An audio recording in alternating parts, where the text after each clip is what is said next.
사랑이 많으시고 자비로우신 하나님 아버지, 오늘도 우리와 함께해 주심을 참으로 감사합니다.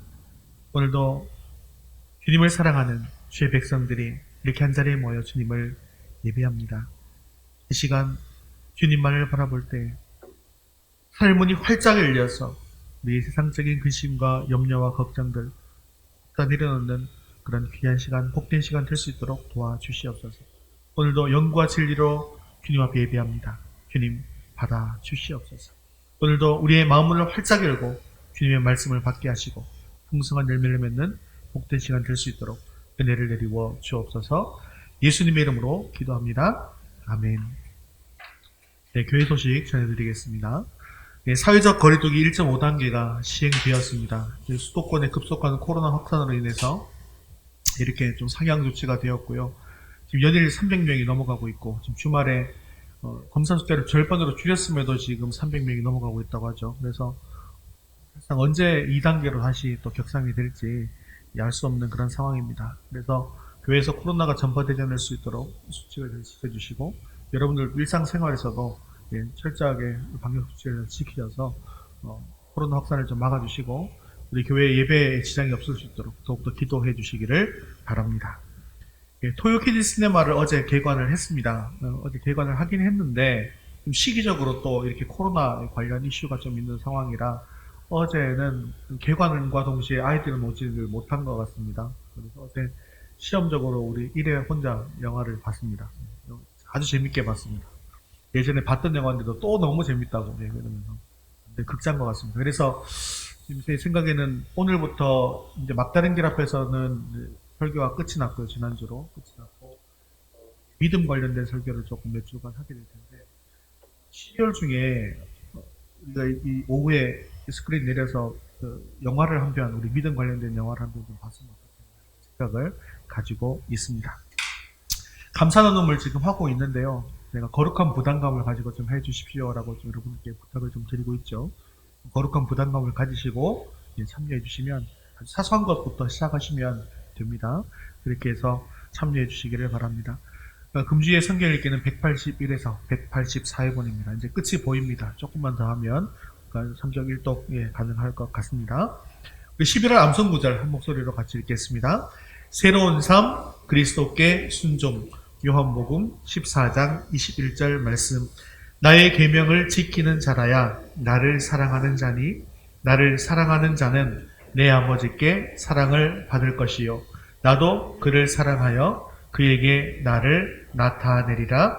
요한복음 14장 21절 말씀. 아멘.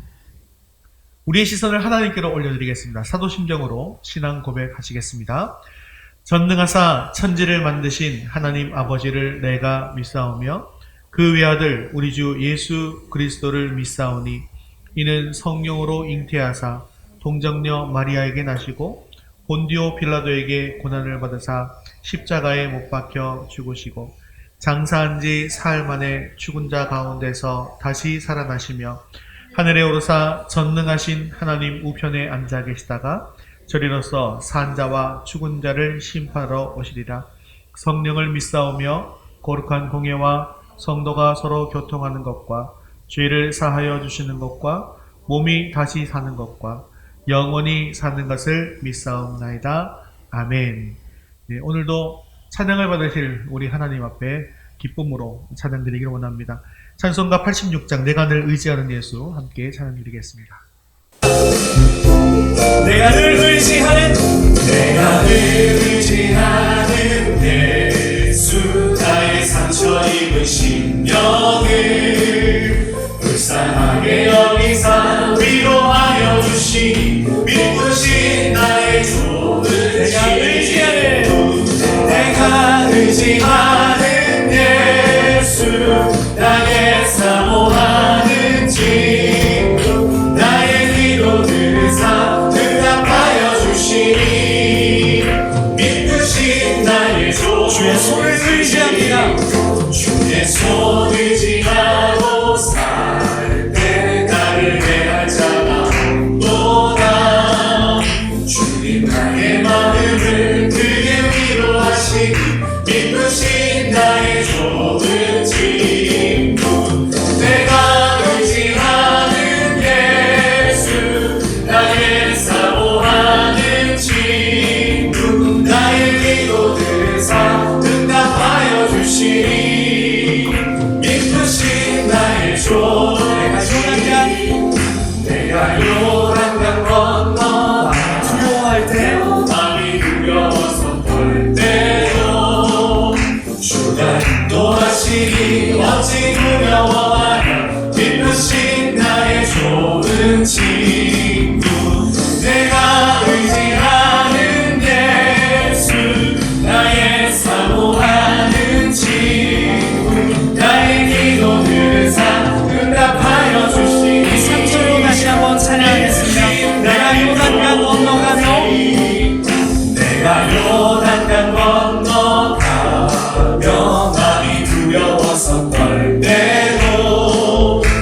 의지하는 예수 나의 사모하는 친구 나의 기도를 응답하여 주시니 기쁘신 나의 좋은 이루 천국에 올라가서 모든 성도들과 다 함께 우리를 구하신 주를 찬양하리라 기쁘신 나의 좋은 친구 내가 의지하는 예수 나의 사모하는 친구 나의 기도를 응답하여 주시니 마지막으로 내가 의지하는 나의 좋은 친구 내가 의지하는 예수 나의 사모하는 친구 나의 기도를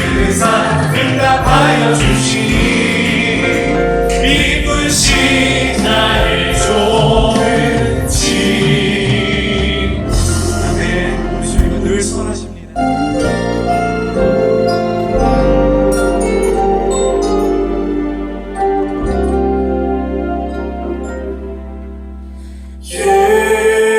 예수 사랑합니다 사랑합니다 온 마음 다하여 오직 주님 한 분만 간절히 원합니다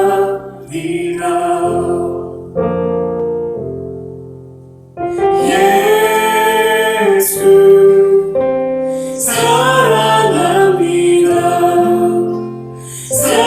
사랑합니다 온 마음 다하여 오직 주님 한 분만 간절히 원합니다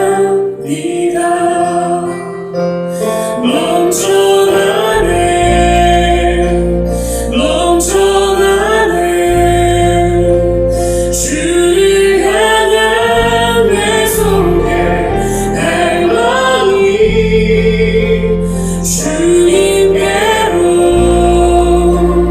나 이끌어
주를 향한 내 속에 날마다 주님께로 날 이끌어 주소서. 주님을 더 원합니다. 주님을 더 원합니다.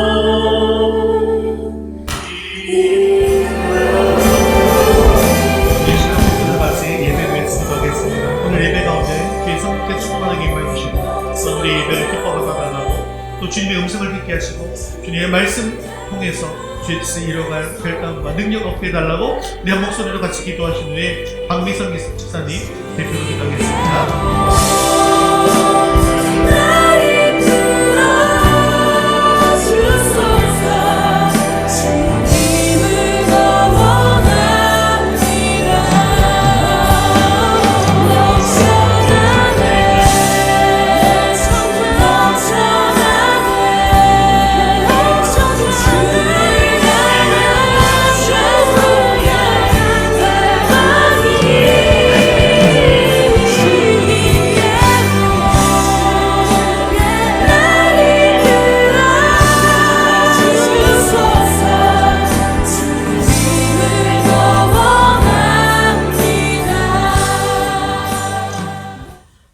사랑의 주 하나님 아버지, 한 주간도 각자의 삶의 처소에서 부어주신 주님의 은혜로 살다가 복된 자리, 예배의 자리로 불러주시니 참으로 감사드립니다. 한 주간의 시간을 돌아보니 우리의 삶이 기쁠 때나 곤고할 때, 어려울 때나 낙심될 때, 그때마다 주님을 찬양하겠다고 다짐했지만 그때뿐인 우리의 모습이었습니다. 저희들의 연약한 믿음을 용서하여 주옵소서. 이 시간을 통하여 우리들의 믿음이 더욱더 성장하고 변화받는 귀한 시간 되게 하시며 또한 주님의 거룩한 마음과 비전을 가지고 목회하시는 담임 목사님께서 계획하시고 준비하시는 모든 사역들이 주님의 마음에 합하고 주님을 영화롭게 하는 목회가 되게 하시며 이 사역을 담당하실 때 성령 하나님께서 지혜와 능력을 더하여 주시옵소서. 또한 새롭게 시작하는 토요 키즈 시네마를 통해 아이들과 부모님들을 더 많이 만나고 신앙의 교제로 이어져 이웃과 지역에 선한 영향력을 끼치며 더 나아가 전도의 열매로 맺어져 믿음의 공동체로 넓혀나갈 수 있도록 역사하여 주옵소서. 또한 2020년 올 한 해 어느 때보다도 주님의 자녀뿐 아니라 전 세계가 코로나19로 인해 불안과 공포의 시간을 보내고 있습니다. 하루빨리 길고 긴 싸움을 끝내고 일상의 생활과 삶을 회복시켜 주옵소서. 이 시간 예배 가운데 성령님의 강력한 임재하심과 터치가 있게 하여 주옵시며 마치는 시간까지 주님 홀로 영광 받아 주시기만을 원하오며 감사드리며 예수 그리스도 이름으로 기도드립니다. 아멘.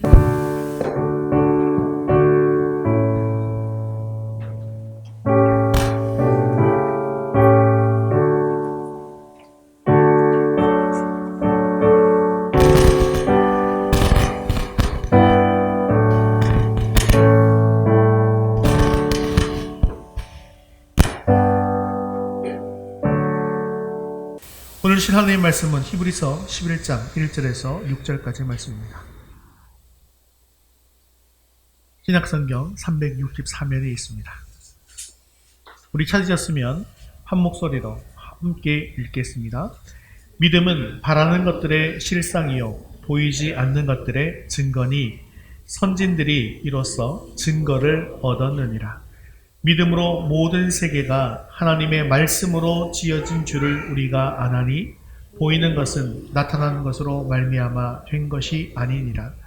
믿음으로 아벨은 가인보다 더 나은 제사를 하나님께 드림으로 의로운 자라 하시는 증거를 얻었으니 하나님이 그 예물에 대하여 증언하심이라. 그가 죽었으나 그 믿음으로써 지금도 말하느니라.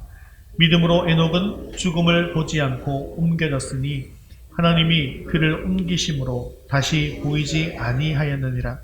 그는 옮겨지기 전에 하나님을 기쁘시게 하는 자라 하는 증거를 받았느니라.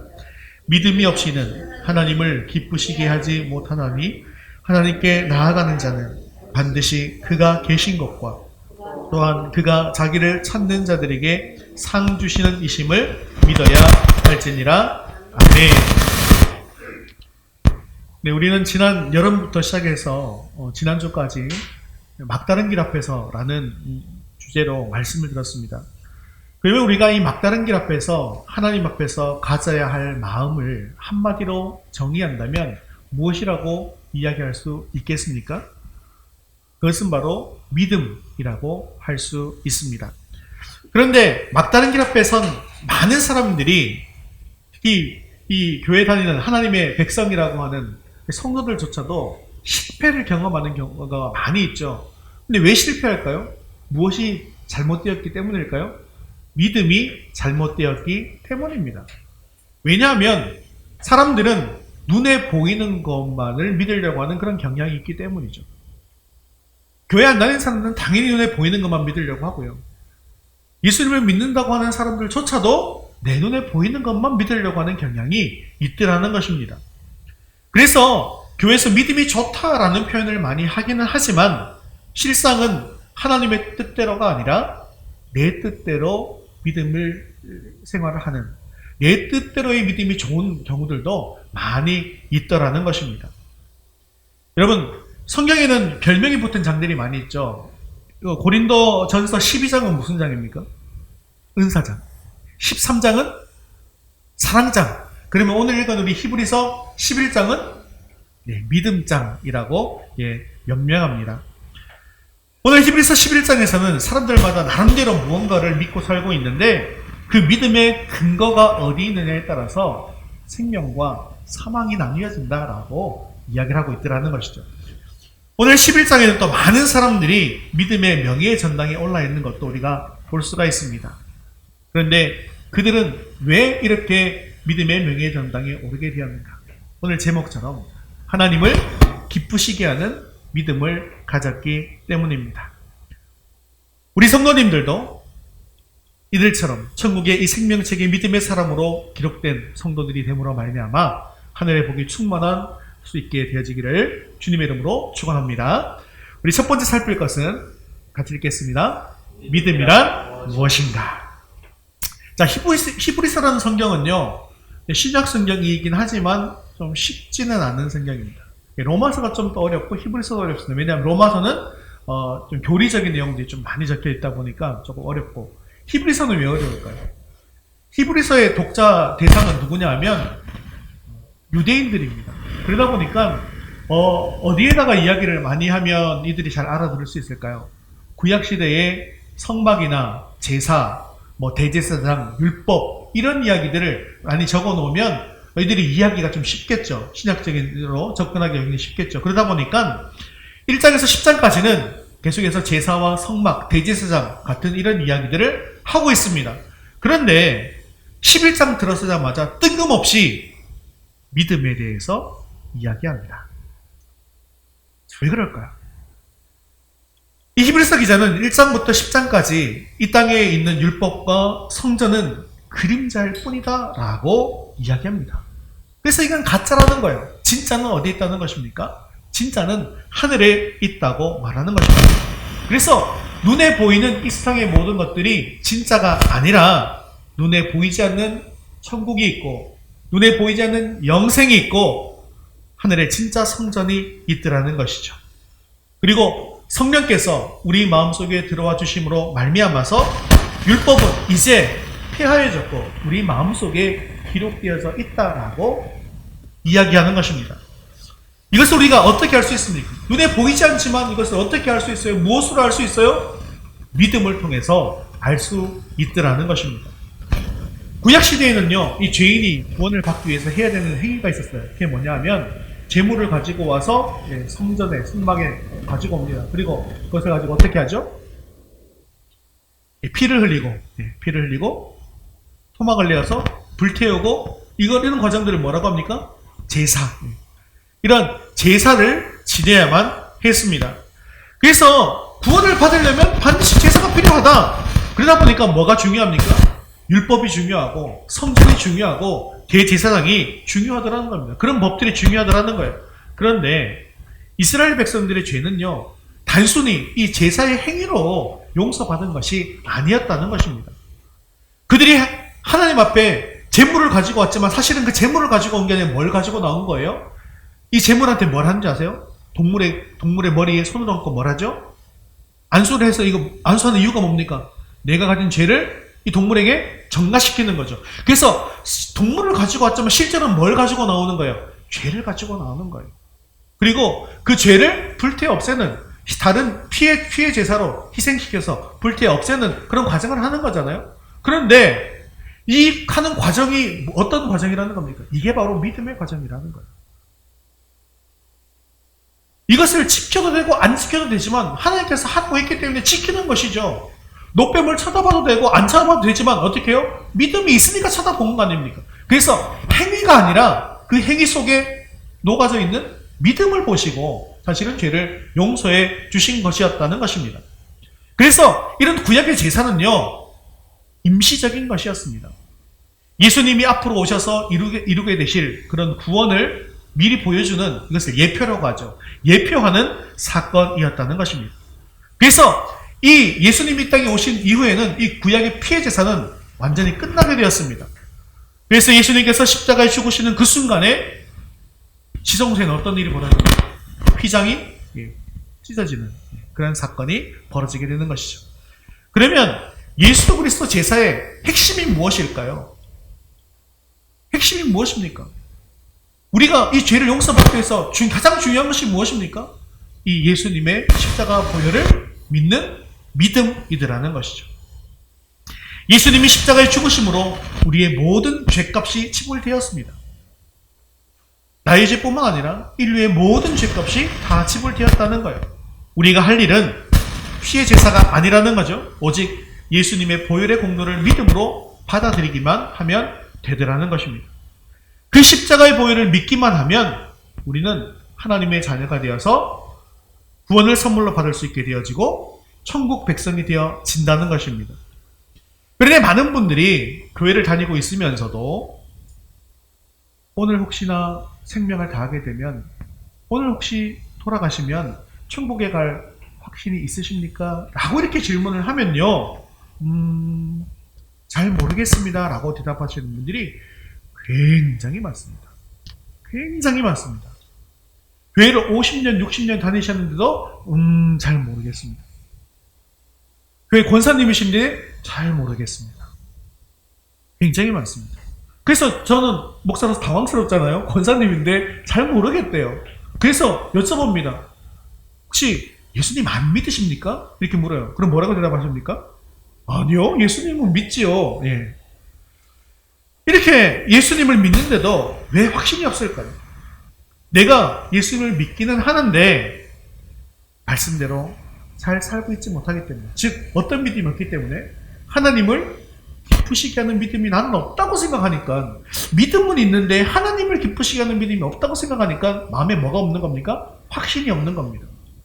그런데 이런 물론 확신이 없다고 해서, 예전에 어떤 경우는 이 믿음에 확신이 없으면 천국 못 간다고 하는 분들도 계시던데, 믿음에 확신이 없다고 해서 천국에 못 가는 것은 아닙니다. 내가 천국 가는 조건은 뭐죠? 예수님이 내 죄를 대신해서 십자가에 달려 죽으셨다는 사실을 믿는 것. 믿기만 하면 우리가 천국을 선물로 얻습니다. 선물로 얻습니다. 하지만 확신이 없는 이유는 내가 하나님을 기쁘시게 하는 믿음이 없다고 생각하니까 확신이 생기지 않을 뿐이라는 거죠.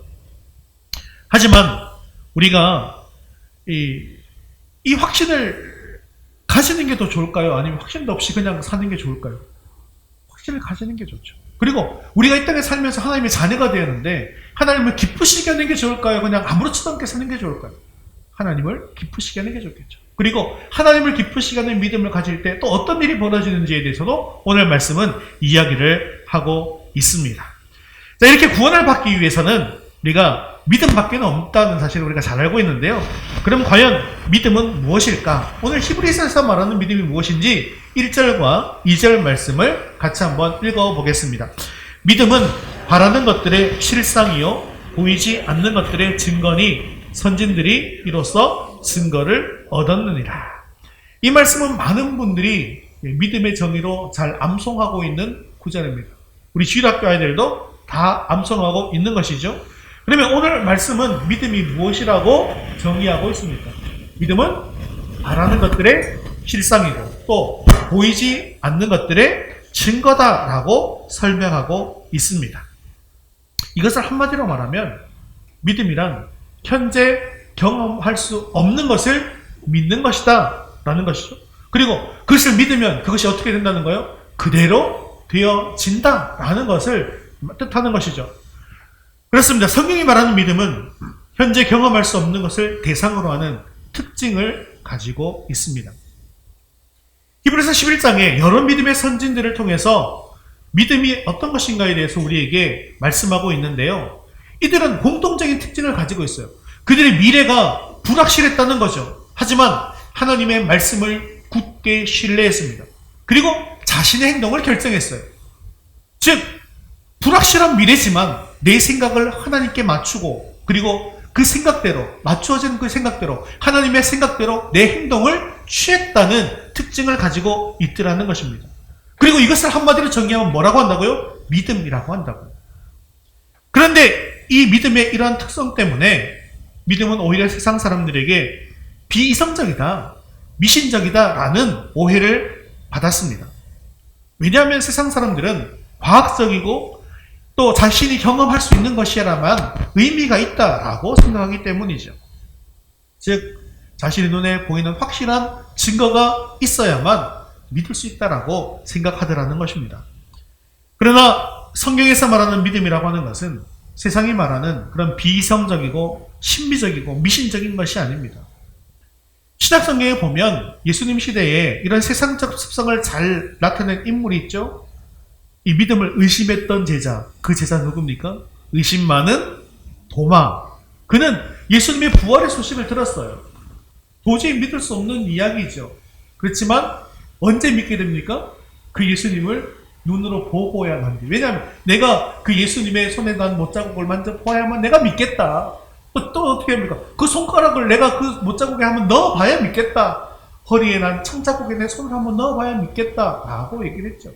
그럴 때 예수님께서 도마 앞에 나타나셔서 하신 말씀이 있습니다. 요한복음 20장 29절에 이렇게 말씀하죠. 같이 읽겠습니다. 예수께서 이르시되 너는 나를 본고로 믿느냐? 보지 못하고 믿는 자들은 복되도다 하시니라. 아멘. 즉 믿음이란 무엇입니까? 눈에 보이지 않지만 하나님께서 말씀하신 것, 약속하신 것, 그것을 의지하고 그것을 신뢰하는 것이라는 것입니다. 그리고 이 하나님의 말씀에 따라서 인생의 방향을 결정하고 선택하는 것입니다. 그래서 이 제자들이 그 이후에 이제 사도가 되잖아요. 또 사도가 되고 더 많은 제자들이 복음을 전하게 되어지는데 그들의 미래는 불확실했어요. 그죠? 인간적으로 생각하면 이렇게 복음을 전하다가는 결말이 무엇입니까? 그냥 비참하게 죽는 것 뿐이었어요.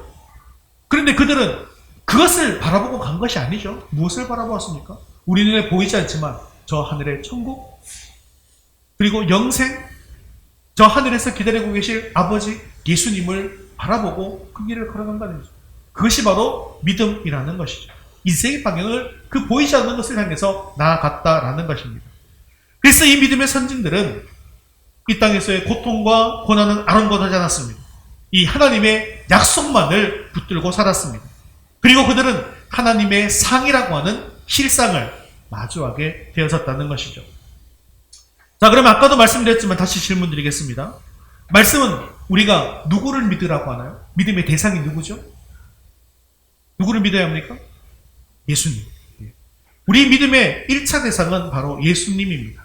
그럼 여러분들은 예수님 만나보셨습니까? 예수님 여러분 막 부르시던가요? 앞에서 이리 와라, 나한테 와라 부르시던가요? 아니잖아요. 그죠? 그렇다면 눈에 여러분 아직 보지도 못하셨는데 실제로 만나보지도 못하셨는데 예수님이 내 죄를 대신해서 십자가 달려 죽으셨다는 사실을 믿으십니까? 이런 질문은 대답을 크게 해주셔야 됩니다. 여러분, 예수님이 내 죄를 대신해서 십자가 달려 죽으셨다는 사실을 믿으십니까? 믿어지십니까? 예. 여러분은 보지 못하셨지만 믿으셨고 이 믿음으로 구원을 선물로 얻으셨습니다. 천국을 선물로 얻으셨습니다. 자, 또 하나 질문 드릴게요. 그러면 우리의 궁극적인 믿음의 대상은 누굽니까? 정말 궁극적인 믿음의 대상. 창세기에 보시면 태초에 누가 계시죠? 태초에 하나님이 천지를 창조하십니다. 태초에 하나님이 계시고 그리고 그 하나님께서 천지를 창조하셨습니다. 지금 우리가 살고 있는 이 세상은 하나님께서 말씀으로 창조하셨습니다. 여러분 믿으십니까? 이런 질문 중요하다니까요. 여러분 믿으십니까? 이 질문에 크게 아멘 못하시면 성경 첫 번째 1장 1절에서 아멘이 안 되시면 그 뒤는 다 안 믿어지는 거예요. 그래서 창세기 1장 1절에 이렇게 말씀하고 있는 것입니다. 다시 한번 더. 태초에 하나님이 천지를 창조하시니라. 이 말씀 믿으십니까? 예. 감사합니다. 네. 우리가 믿음을 통해서 알 수 있는 가장 기본되는 지식이 뭐냐면 바로 하나님께서 말씀으로 세상을 창조하셨다는 것입니다. 이 사실은요, 우리의 믿음이 없으면 결코 예 또는 아멘이라고 고백할 수가 없습니다. 우리 3절 말씀을 같이 한번 읽어보도록 하겠습니다. 믿음으로 모든 세계가 하나님의 말씀으로 지어진 줄을 우리가 아나니 보이는 것은 나타난 것으로 말미암아 된 것이 아니니라. 어떤 종교학자들은 하나님이 말씀으로 세상을 창조하셨다고 하는 것은 기독교를 종교로 이렇게 만들기 위해서 세운 그런 가정이라고 이야기합니다. 하지만 우리 믿음의 시작점은 하나님께서 세상을 말씀으로 창조하셨다는 이 진리에서 시작되는 것입니다. 믿음이 없는 사람들은요, 이 세상이 아무것도 없는 그 무에서 창조되었다고 하는데요, 물리과학 영역에서는요, 아무것도 없는 데서 창조할 수 있는 그런 법칙 자체가 없습니다. 물리 법칙에서는 어떤 법칙이죠? 질량 보존의 법칙입니다. 화학 성질은 바뀔지라도 질량은 바뀌지 않는다. 이것이 과학이죠. 그렇기 때문에 아무것도 없는 상태에서 뭔가 생겨났다. 이거는 과학이 아닙니다. 그 말 자체가 자기들이 비과학이라고 선언하는 것이죠.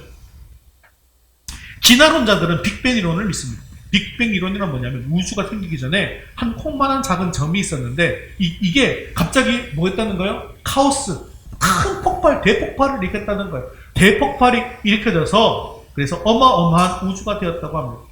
그리고 이 점은 우리가 알 수 없는 특이점이라고 해서 도저히 설명할 수가 없다라고 이야기합니다.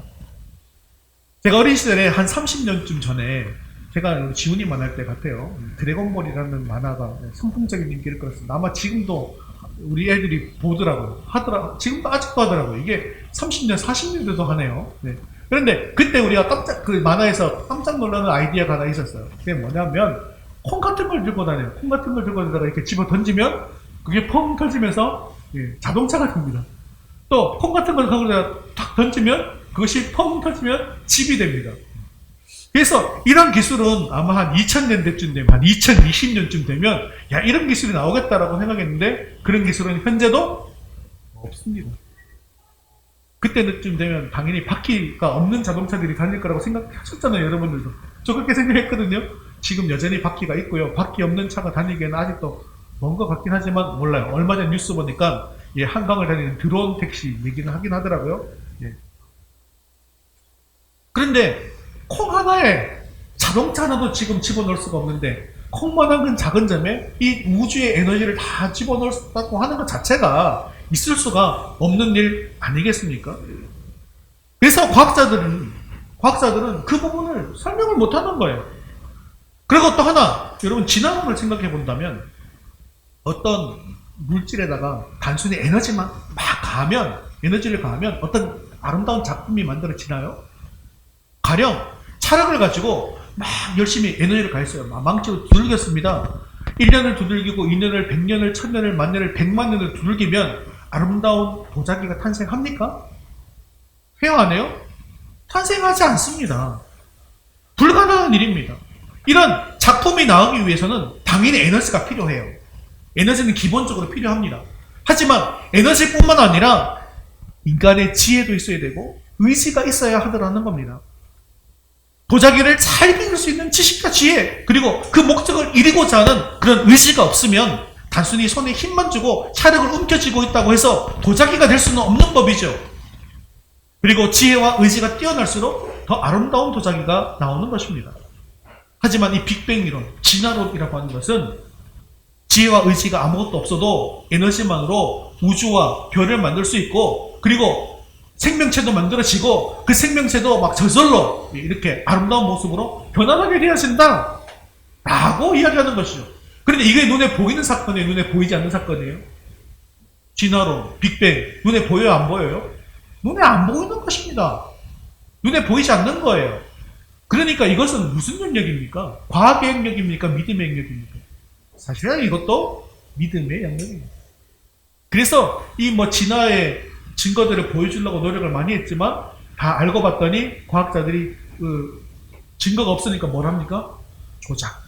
조작에서 가짜. 우리나라에도 유명한 박사 사건 있었죠. 황우석 박사 사건 다 조작이잖아요. 이런 것들도 생명과학 쪽에서 그래서 조작하는 경우들이 굉장히 많습니다. 과학자들이 그런 유혹들을 많이 느끼거든요. 그래서 오히려 이게 다 가짜다라는 게 밝혀지고 있더라는 것입니다. 아무것도 없는 데서 만드실 수 있는 분, 그분이 누구시냐는 거예요. 창세기 1장 1절에 태초에 하나님이 천지를 창조하셨습니다. 아무것도 없는 가운데서 만드실 수 있는 분은 바로 하나님뿐이시라는 겁니다. 우주의 놀라운 법칙들을 보십시오. 여러분, 하늘의 별자리를 보시면 너무나 신기하지 않습니까? 너무나 신기하지 않아요? 내 평생 보았던 별자리가, 여러분 평생 보았던 별자리가 바뀐 거 보셨습니까 혹시? 바뀌어요 안 바뀌어요? 별자리가 바뀌지 않잖아요. 그건 우리 인류의 역사를 다 돌아봐도 바뀌지 않았다는 얘기잖아요. 그러면 우주가 얼마나 넓습니까? 그런데 별자리가 안 바뀐다는 건 우주의 그 법칙이, 우주의 원리가 동일하다는 거잖아요. 이 넓은 게 동일하게 있을 수 있는, 이게 가능한 일입니까, 이게? 이 넓은 우주가 동일하게 가만히 있을 수 있다는 게? 놀랍지 않습니까? 하늘 쳐다보시면 너무나 놀라운 일이에요. 우주 볼 것 없이 태양계만 보더라도 정말 일정한 원칙에 따라서 움직입니다. 일정한 원칙에 따라서 움직여요. 그리고 그 원칙대로 우리는 잘 살아갈 수 있는 겁니다. 예를 들어서 태양과 우리 지구가 조금만 가까워도 우리는 전부 다 불에 타 죽고 말 거예요. 그렇지만 우리가 태양과 또 지구가 조금만 멀면 어떻게 돼요? 우리는 전부 다 얼어 죽고 말 것입니다. 하지만 하나님께서 이 우주의 이 원리들을 아주 질서정연하게 다 만들어주셨어요. 다 지혜와 하나님의 그 능력으로, 하나님의 권세로 다 만들어 놓으셨다는 거예요. 근데 이것도 눈에 보이는 것들이죠. 그리고 눈에 보이잖아요. 우리 눈에. 그리고 우리 눈에 보이지 않는 게 있어요. 원자와 분자 이런 것들은 우리 눈에 보이지 않잖아요. 그죠? 뭘 통해서 볼 수 있습니까?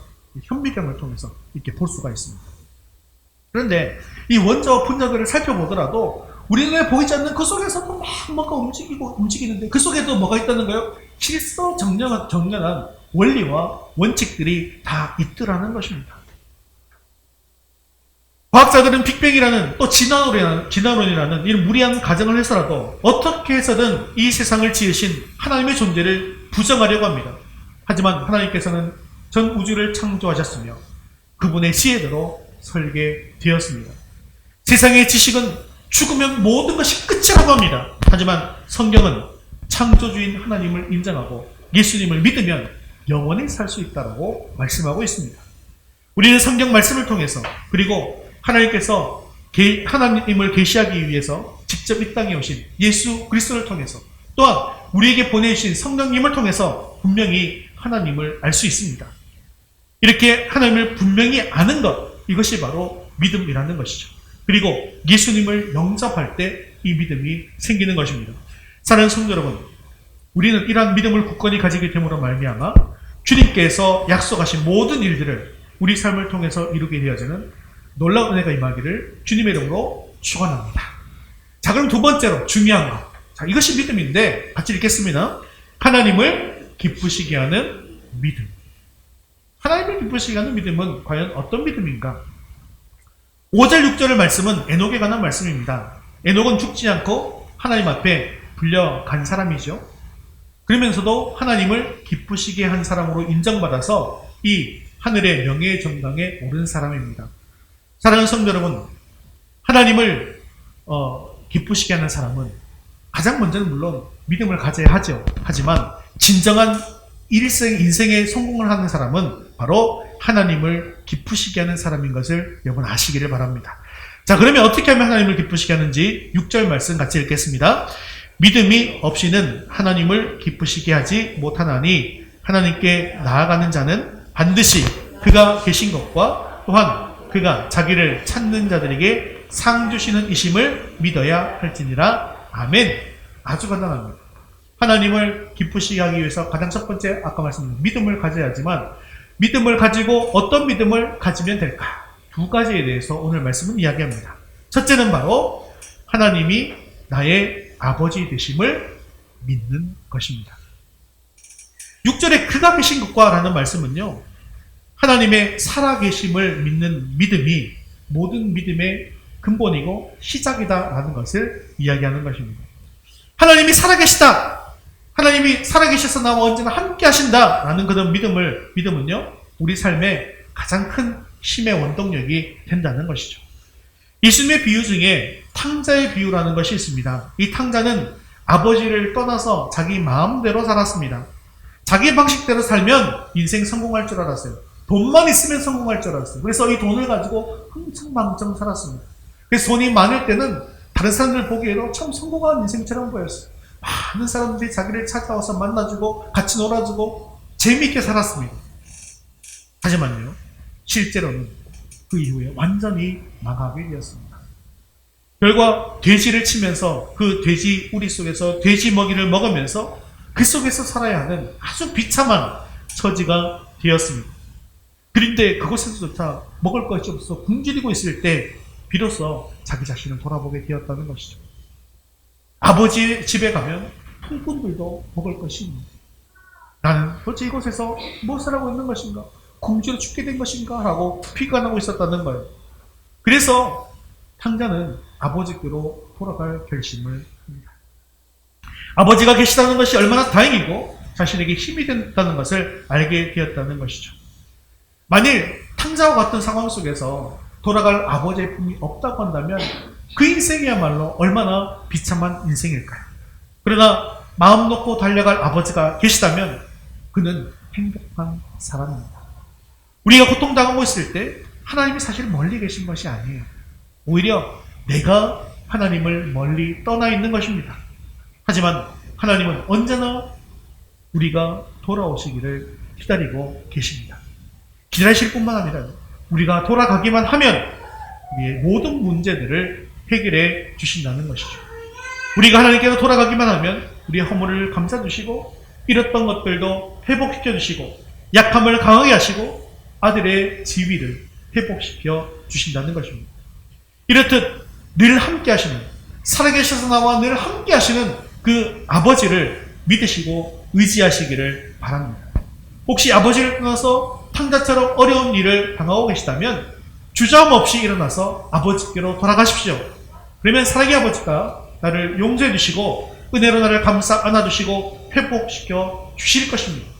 이것이 바로 믿음은 바라는 것들의 실상이라는 뜻입니다. 또한 이 믿음이 사실 아버지께로 돌아가는 것이잖아요. 그죠? 그런데 우리가 생명의 삶에서 이미 배웠어요. 믿음은 하나님께 기대는 것이다. 믿음은 하나님께 의지하는 것이다. 이렇게 탕자처럼 우리가 하나님을 의지하고 기대는 것, 이것이 바로 믿음이 되는 것입니다. 우리가 이렇게 하나님께로 돌아가고 하나님을 의지하고 하나님께 기대면 하나님께서 기뻐하시는데요. 이 기뻐하시는 모습을 스바냐 3장 17절은 아주 선명하게 보여주고 있습니다. 같이 읽겠습니다. 너희 하나님 여호와가 너희 가운데 계시니 그는 구원을 베푸실 전능자시라. 그가 너로 말미암아 기쁨을 이기지 못하시며 너를 잠잠히 사랑하시며 너로 말미암아 즐거이 부르며 기뻐하시리라 하니라. 아멘. 하나님께서 우리 가운데 계시면서 이렇게 기뻐하신다는 것, 기쁨을 이기지 못하시더라는 것, 즐거이 노래 부르시면서 기뻐하신다라고 말씀합니다. 우리가 예수님을 믿어서 이제 성령께서 내 안에 내주하시게 되어지시면 하나님의 자녀가 되시고 그리고 마음에 이런 믿음, 이런 확신들이 자라나기 시작합니다. 그 네 가지가 있는데 같이 한번 읽어보도록 하겠습니다. 시작. 하나님께서 나를 창조하시고 죄에서 구원하신 것이 믿어집니다. 하나님께서 내 앞길을 인도하시고 보호해 주시는 것이 믿어집니다. 우리의 기도에 응답해 주시는 것이 믿어집니다. 결국 우리의 바라는 것들이 실상이 되어지는 것이 믿어집니다. 이렇게 모든 것이 믿어지니까 진심으로 하나님 앞에, 전심으로 하나님 앞에 나아가게 되어집니다. 그리고 하나님께 부르짖고 하나님의 말씀을 듣고 하나님의 임재를 느끼고 하나님과 함께함으로 말미암아 즐겁고 행복한 인생을 살게 되어지더라는 것이죠. 우리가 하나님을 믿으면 하나님께서 이렇게 기뻐하시는데요. 여러분 주위에 많은 사람들을 생각해 보십시오. 아직도 주님 앞에 나아가지 못하는, 하나님을 알지 못하고 예수를 믿지 못하는 그런 사람들이 참으로 많지 않습니까? 그들이 이 믿음의 자리로 나오게 되어질 때 하나님께서 기쁨을 이기지 못하시고 즐거이 부르며 기뻐하시더라는 것입니다. 사랑하는 성도 여러분, 우리가 계속해서 몇 주째 기도하고 있는 제목이 있죠. 올해가 얼마 남지 않았습니다. 내가 품고 있는 VIP를 위해서 열심히 기도하시고 섬기시고 그들을 복음으로 초청하십시오. 그래서 하나님을 기쁘시게 하는 저와 여러분 될 수 있기를 주님의 이름으로 축원합니다. 자, 하나님을 기쁘시게 하는 믿음 두 번째는 같이 읽겠습니다. 하나님은 자기를 찾는 자들에게 상을 주시는 분이라는 것을 믿는 믿음이라는 것이죠. 성경의 전체 내용을 여러 가지로 나눠볼 수 있지만 중심적인 내용은요, 하나님을 믿는 사람들의 이야기, 그리고 그들이 받은 상급에 대한 이야기입니다. 그래서 믿음의 정의를 믿음은 바라는 것들의 실상이라고 말씀하고 있는 것이죠. 이렇게 하나님은 자기를 찾는 자들에게 상을 주신다고 말씀하고 있는데 한글 킹 제임스 버전에서는 이것을 더욱더 원어에 맞게 정확하게 번역하고 있습니다. 우리 11장 6절 하반절 킹 제임스 버전으로 같이 읽겠습니다. 그분이 자기를 열심히 찾는 자들에게 보상하는 분이심을 마땅히 믿어야 하느니라. 하나님을 찾으라라고 하는데 그냥 찾는 게 아니라 어떻게 찾으라는 거예요? 열심히 찾으라는 것이죠. 내가 하나님을 믿습니다라는 정도의 믿음이 아니고 그냥 하나님을 믿으니까 예배 자리에 나오는 그런 정도의 믿음이 아니라 어떤 믿음이라는 거예요? 나는 하나님을 반드시 만나겠습니다. 하나님의 이 말씀의 진리를 내가 반드시 깨닫겠습니다. 라고 하는 그런 믿음을 가진 사람을 하나님께서 기뻐하신다라는 것입니다. 그리고 이 믿음으로 하나님을 찾는 사람은 상을 받는다고 말씀하시는데 잠언 8장 17절 말씀도 같이 읽겠습니다. 나를 사랑하는 자들이 나의 사랑을 입으며 나를 간절히 찾는 자가 나를 만날 것입니다. 하나님을 찾는 자가 상을 받는데 그 상이 잠언에서 뭐라고 얘기합니까? 하나님을 만나는 상. 우리가 상이라고 생각하면 내가 하나님께 열심히 정성을 다드리면 물질적인 어떤 그런 보상, 건강의 보상, 자녀의 보상, 뭐 이런 보상들을 우리가 생각하는 경우들이 많지 않습니까? 그래서 사실 이게 우리나라의 이 기복신앙이 예전부터 있었기 때문에 어떤 신앙이죠? 지성이면 감천이다라는 그런 신앙이 우리 속에 있다 보니까 이것이 이 기독교에도 이렇게 뿌리 내리고 있는 것이 있거든요. 그래서 내가 상이다라고 하면 어떤 그런 아주 세상적인 복을 받는 것을 상이라고 생각하는, 물론 그것이 없는 것은 아니지만 성경이 말하는 상은 그런 상을 얘기하는 것이 아니에요. 성경이 말하는 궁극적인 상은 어떤 상입니까? 하나님을 만나는 상이라는 거죠. 그런데 하나님을 만나는 상이 엄청난 상인 거 여러분 알고 계시죠? 알고 계시죠? 어떤 상입니까? 이 상이? 하나님이 우리와 함께 하시면요, 이게 아주 엄청난 겁니다. 엄청난 거예요. 하나님이 우리와 함께 하시기 때문에 하나님이 이 복이 우리에게 계속 흘러 들어오게 되는 것이죠. 하나님의 복이 흘러 들어오니 그 복을 어떻게 해요? 나눠주는 삶을 살 수 있게 되어지는 것이죠. 사실 이것이 하나님을 만나는 그런 상이 되어지는 것이거든요. 아벨이 받은 상도 사실 이런 상이고요. 아벨이 무슨 복을 받았겠습니까? 아벨이 무슨 복이에요? 하나님께 제사 잘 드렸는데 어떤 세상적으로 어떤 결과가 있었습니까? 자기 형한테 맞아 죽는 거였잖아요. 그 복, 세상적인 복 아니잖아요. 그렇지만 아벨은 상을 받았어요. 무슨 상입니까? 하나님 만나는 상입니다. 에녹은요, 산채로 하나님께 들여 올라가 버렸습니다. 산채로 어떤 복을 받은 거예요? 하나님을 만나는 그런 복을 받은 것입니다. 같은 상이라는 거예요. 하나님을 만나서 이 세상에서 하나님의 보살핌을 받게 되었죠. 또 죽음으로부터 구원받아서 또 영생을 받는 그런 상이 바로 하나님을 만나는 상이라는 것입니다. 여러분, 히든싱어라는 프로가 있어요. 이 프로는요, 저는 보셨는지 모르겠는데 어떤 사람이 자기가 좋아하는 가수를 따라 부르는 모창하는 프로그램입니다. 그래서 이게 모창하면서 진짜 가수가 누군가를 찾아가는 그런 프로그램입니다. 그런데 이 모창자들은 다 그 가수의 팬이겠죠. 그래서 팬이라서 열심히 했단 말이에요. 그런데 그곳에 나와서 한결같이 이야기하는 말이 있습니다. 그게 뭐냐면요, 그들이 원하는 상이 뭐냐라고 물으면 평소에 내가 그렇게 존경하고 내가 좋아했던, 내가 우상처럼 생각했던 그 가수를 만나는 것이 상입니다 라는 이야기를 많이 합니다. 거의 대부분 다 이렇게 얘기해요. 그래서 그 가수처럼 되기 위해서, 그 가수를 만나기 위해서 끊임없이 노력하고 노래를 불러서 결국 그 가수를 만나게 된 것이죠. 자신의 우상인 가수를 만나기 위해서 예전에 어떤 사람은요, 카이스트 다니고 있었는데 그 학교를 휴학하고 연습하고 이 프로에 나왔다는 거예요. 어떤 사람은 직장을 휴직하고 연습해서 거기에 나왔다는 거예요. 이렇게 보통 사람들도 일개 가수를 만나기 위해서 바쁜 자기의 일을 포기하고 그를 만나는 것을 상으로 생각합니다. 이렇게 가수를 만나는 것만으로도 최선을 다하는데, 우리가 하나님을 믿는다고 하면서, 믿음이 있다고 하면서 세상 일을 핑계대면서, 주님, 지금은 제가 너무나 바쁩니다. 성경 읽는 것도 나중에 할게요. 성경 쓰는 것도 나중에 할게요. 기도도 좀 나중에 할게요. 복음 전도도 나중에 할게요. 라고 해서는 안 된다는 것이죠. 하나님을 기쁘시게 할 수가 없다는 것입니다.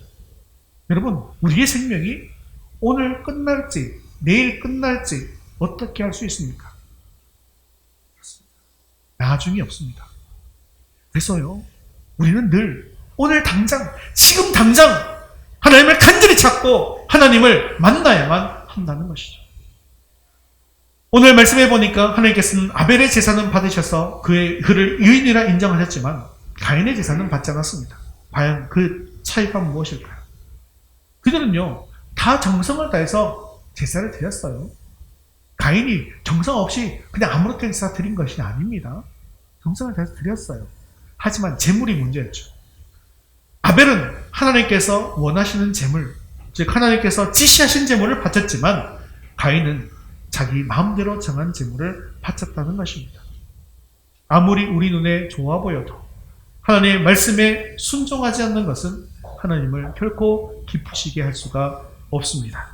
그렇기 때문에 하나님을 열심히 찾고 하나님과 교제하려고 하는 사람은 하나님께서 기뻐하시는 그 믿음으로 살아가더라는 것이죠.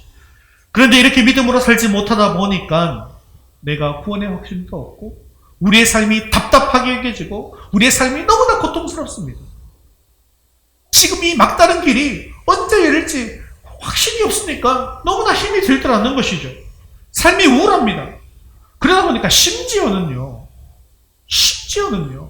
기도조차 하지 않더라는 것입니다. 이스라엘 백성들이 가나안을 정복할 때 난관에 부딪혔죠. 전쟁이 길어졌습니다. 그러다 보니까 불만이 생겼어요. 이때 등장한 사람이 85세의 할아버지 갈렙입니다. 젊은이들이 좌절하고 있을 때 85세 갈렙이 여호수아에게 간청합니다. 우리가 너무나 자주 부르는 찬양의 제목이기도 하죠. 이 산지를 내게 주소서. 즉 난공불락의 성 이 헤브론 산지를 자신에게 맡겨달라는 것입니다. 물론 이 싸움은 쉬운 싸움이 아니었습니다. 그리고 자신은 할아버지였어요. 참으로 무모한 일이었습니다. 하지만 갈렙은요, 여호와께서 나와 함께 하시면 그들을 쫓아내고 능히 이길 수 있습니다 라고 하였습니다. 여호와께서 나와 함께 하신다. 임마누엘, 즉 예수님의 이름 아니겠습니까? 예수님이 함께 하시는 믿음, 하나님이 나와 함께 하시는 믿음만 있다면 이 어려운 상황도 얼마든지 바꿀 수 있습니다. 하나님께서 함께 하심을 믿는 사람, 믿음으로 사는 사람은 자신도 환경도 바꿔낼 수 있는 사람이 되어지는 것을 믿을 수 있기를 바랍니다. 예수님을 믿는 믿음을 가졌으면 앞으로는 하나님을 더욱더 간절히 찾고 교제하고 만남으로 말미암아서 하나님을 기쁘시게 하는 삶을 살 수 있게 되어지기를 주님의 이름으로 축원합니다. 그런 믿음으로 말미암아 하늘의 풍성한 상을 받는 저 여러분 될 수 있기를 주님의 이름으로 축원합니다. 말씀을 맺겠습니다. 믿음을 가진 것을 우리가 어떻게 알 수 있는지에 대해서 사도 바울은 로마서 10장 10절에 이렇게 말씀하고 있습니다. 로마서 10장 10절 같이 읽겠습니다. 사람이 마음으로 믿어 의에 이르고 입으로 시인하여 구원에 이르느니라. 아멘. 믿음이라고 하는 것은 우리가 마음으로 믿으면 그만이지 왜 하나님께서는 꼭 입으로 시인하고 행동으로 순종하라 라고 말씀하고 있을까요? 우리의 생각과 우리의 마음 가운데는 늘 두 가지의 속삭임이 있습니다. 하나는 하나님의 말씀에 순종하기를 원하는 마음이고, 또 하나는요, 하나님의 마음에 불순종하려고 하는 그런 마음이라는 거예요. 우리 가운데 끊임없이 일어나는 이 육신의 소욕과 사탄의 유혹은 우리로 하여금 하나님이 원하시는 것을 하지 못하도록 막게 되어집니다. 하지만 하나님은 우리가 이 영적인 싸움에서 이기기를 원하십니다. 기억하십시오. 자, 믿음은 무엇을 바꾸는 것일까요? 우리의 생각을 바꾸는 것입니다. 자, 우리의 생각을 바꾸면 끝나는 것일까요? 아니죠. 사탄이 주는 생각을 하나님의 생각으로 바꾸었다면 하나님의 생각대로 무엇을 해야 됩니까? 우리의 행동을 바꾸어야 하는 것입니다. 그 생각을 넘어서 입술로 그 믿음을 선포하고 순종의 행동을 통해서 믿음을 증거하는 것. 이것이 바로 성숙한 믿음, 하나님을 기쁘시게 하는 믿음입니다. 제가 여러분에게 늘 강조하셨습니다. 그래서 생각을 바꾸고 행동을 바꾸고 그러면 그 행동이 습관이 되고 습관은 성품이 되어진다. 그리고 그것이 우리의 인격이 되어진다. 그것이 바로 그리스도를 닮은 인격이고 하나님께서 기뻐하시는 믿음이라는 것이죠. 그리고 이것이 바로 결국 그 믿음으로 말미암아 우리의 무엇이 바뀐 모습으로 보여지는 겁니까? 우리의 실상이 보여지는 거예요. 그래서 교회 와서 시험 드시는 분들한테 늘 하는 말씀 있잖아요. 시험 들어서 막 교회 옮기고 이런 분들한테 늘 권면하는 말 있잖아요. 그 말이 뭡니까? 성도님, 교회 오셔서 사람 보지 마시고 누구 보라고요? 하나님 모시고 믿음 생활 하세요 라고 많이 하죠. 사실은요, 반은 맞고 반은 틀렸습니다. 왜 그렇습니까? 우리가 사람을 보면, 우리가 믿음 안에서 성숙한 신앙을 가지고 있는 그 사람을 보면 무엇이 보이는 거예요? 그래서 그분한테서 누가 보입니까? 예수님이 보이는 거예요. 그분의 섬김을 통해서 예수님의 섬김이 보이고, 그분의 사랑을 통해서 예수님의 사랑이 보이는 거예요. 사실은 우리가 그렇게 돼야 되기 때문에, 나를 보고 사람들이 시험에 들린 사람들이 오히려 실족했던 사람들이 일어나야죠. 그래서 우리는 뭐 해야 됩니까? 우리는 섬기는 삶을 살아야 된다는 것을 말씀드리는 것이고, 하나님을 기쁘시게 하는 믿음은 이렇게 생각이 바뀔 뿐만 아니라 입으로 시인하고 그리고 우리가 순종하는 믿음으로 바뀌어야 된다는 것을 말씀하고 있습니다. 하나님께서는 언제나 우리와 동행하실 준비가 다 되어 있으십니다. 이제는 우리가 해야 할 차례입니다. 이 땅에 살면서 적당히 믿고 적당히 사는 그런 믿음이 되어서는 안 됩니다. 마음을 다해서 부지런히 하나님을 찾고 하나님과 동행하면서 순종하는 그런 삶이 될 수 있기를 바랍니다. 이렇게 하나님을 기쁘시게 하는 믿음의 삶을 살아서 하늘의 복된 상을 누리는 저와 여러분 될 수 있기를 주님의 이름으로 축원합니다. 다 같이 일어나셔서 헌신성 세상 흔들리고 함께 찬양 드린 후에 기도와 축도로 예배를 마치겠습니다.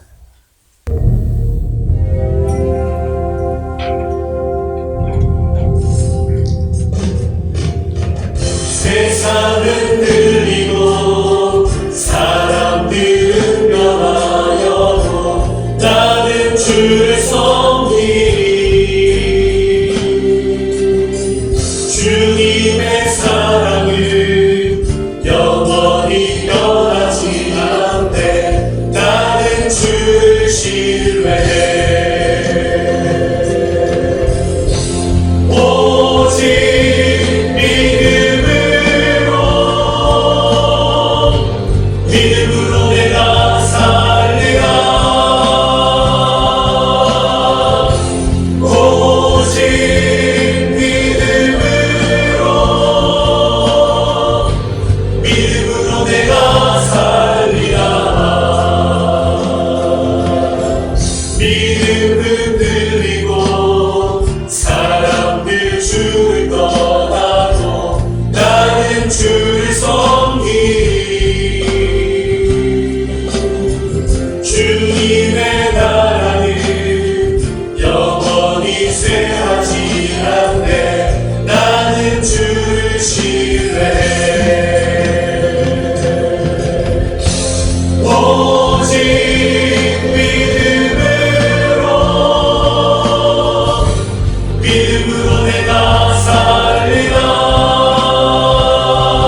믿음으로 내가 살리라. 세상은 들리고 사람들은 변하여도 나는 주를 섬기리.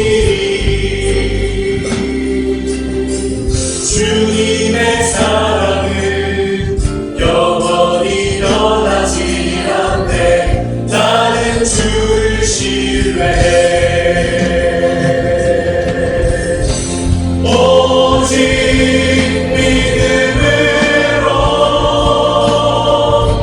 믿음으로 내가 살리라. 오직 믿음으로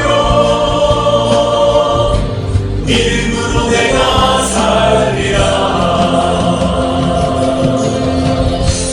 오직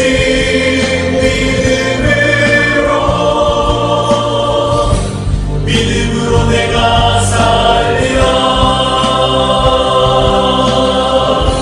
오직 믿음으로 내가 살리라.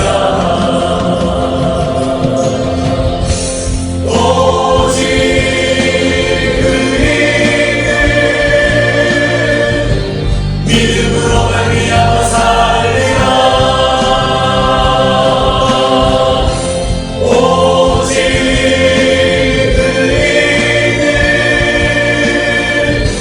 믿음으로 말미암아 살리라. 오직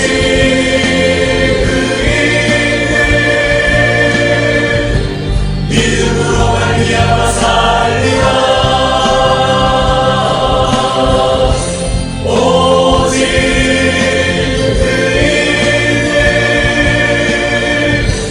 믿음으로 말미암아 살리라.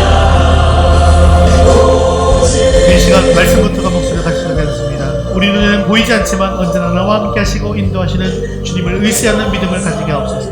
하나님께서 살아계심을 온전히 믿음으로 우리가 바라는 것들의 실상을 마주하는 복이 임하게 하시고 하나님을 간절히 찾는 믿음을 가지게 하셔서 하늘의 상을 받게 하옵소서. 올해 안에 한 영혼을 우리 교회에 보내달라고 우리 한 목소리로 말씀 붙들고 기도하겠습니다.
사랑이 많으시고 자비로우신 하나님 아버지, 오늘도 말씀 연해 주심을 감사합니다.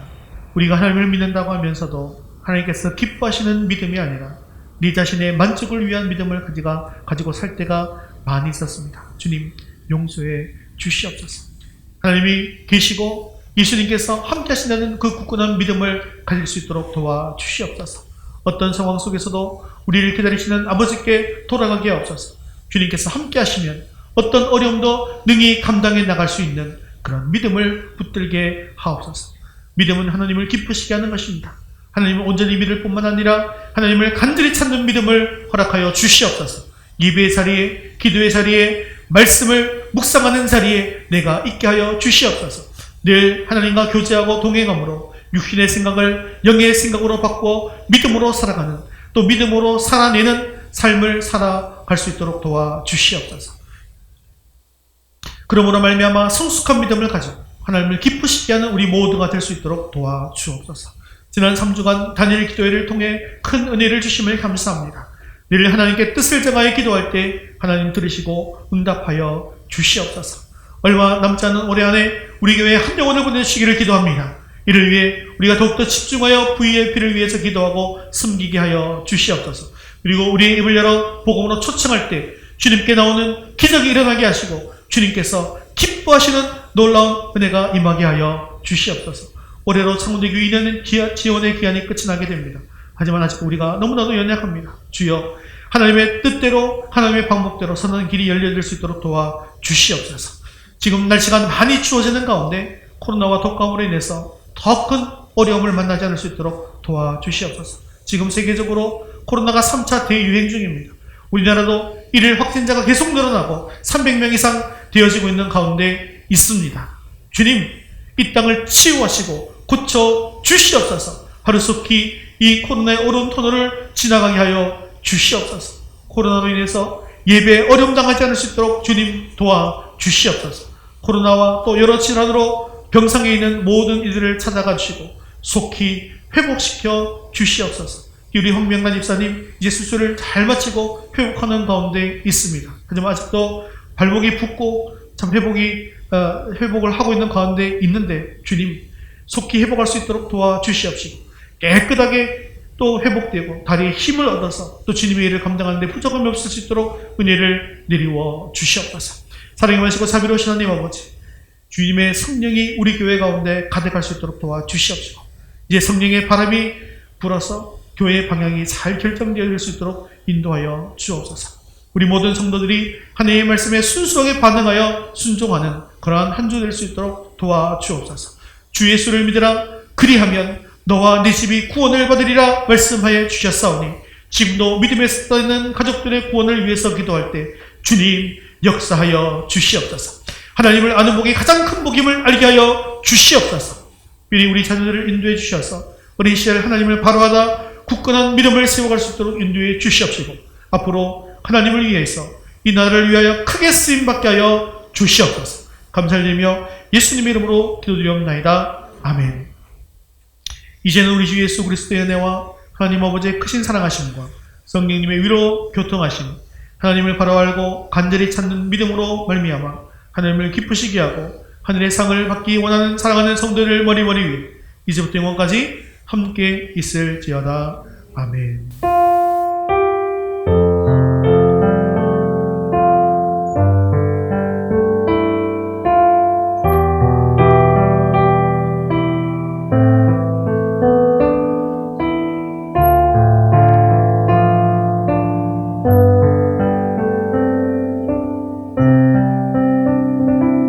우리 파송 찬양 나는 기도를 쉬는 죄를 범창들이 함께 찬양드리겠습니다.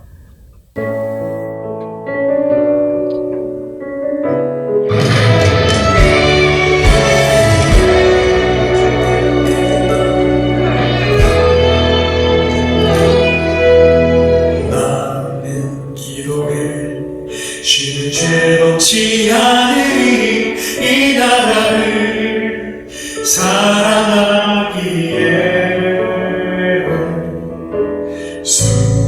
순교자들의 피로 값주고 산 나라 어둠에게 내어주지 않으리 나는 기도를 쉬는 죄 범치 않으리 이 나라를 사랑하기에 순교자들의 피로 값주고 산 나라 어둠에 내어주지 않으리 나의 기도가 이 나라 살릴 수 있다면 나는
낙타무는 간절한 눈물의 기도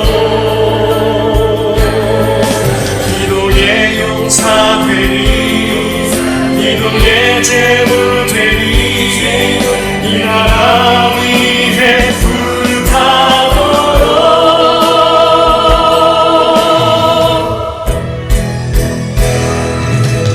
나의 기도가 이 나라 살릴 수 있다면 나는 결국 이 기도를 쉬는 죄를 덮지 않으리 우리 기도로 이 나라 회복할 수 있다네 비로 녹는 낙타무는 간절한 눈물의 기도 우리 기도로 이 나라 회복할 수 있다네